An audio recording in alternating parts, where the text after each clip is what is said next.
Chandrayaan Gutta police station के हुदूद में पेश आए खौफनाक सड़क हादसे में एक शख्स बरसरे मौके हलाक हो गया। तफसीलात के मुताबिक फलकनुमा से ताल्लुक रखने वाला 29 साला श्रीहरि नामी नौजवान जो बुलेट गाड़ी पर जा रहा था कि चंद्रायन गुट्टा से संतोष नगर की सिमत जा रहा था कि अचानक गिरकर सड़क हादसे का शिकार हो गया, जिसके नतीजे में इसकी बरसरे मौके मौत वाक़ हो गई। और इस वाक़े की इत्तला के साथ ही चंद्रायन गुट्टा एसआई हरीश ने मुकामी वाक़या पहुंचकर ज़ाब्ते की कार्रवाई करते हुए लाश को उस्मानिया हॉस्पिटल के मुर्दा खाने मुंतकिल कर दिया। पुलिस ने इस सिलसिले में एक मुकदमा दर्ज करके तहकीकात का आगाज कर दिया।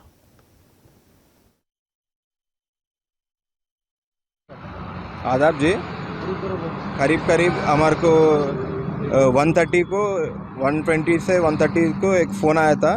वो इन्फॉर्मेशन क्या बोले तो इधर फ्लाईओवर से उतरते खुद एक DLRL ऑपोजिट में एक एक्सीडेंट हुआ था। टू व्हीलर रॉयल एनफील्ड के ऊपर था उन गिर के स्पॉट डेड हो गया। हम आने के बाद बॉडी उस्मानिया हॉस्पिटल को शिफ्ट करे। उसका नाम श्रीहरि बोल के पता चल रहा, फिर भी वेरीफाई करना। उसका एज 29 ईयर्स रहता। Is a resident of Falaknuma. उन चंद्रायन गुट्टा से संतोष नगर साइड जा रहा था। उन्होंने एक ही आदमी था। फिर एक बार कैमरा से वेरीफाई करना, पूरा वेरीफाई करने के बाद पूरा पता मालूम होता। और एक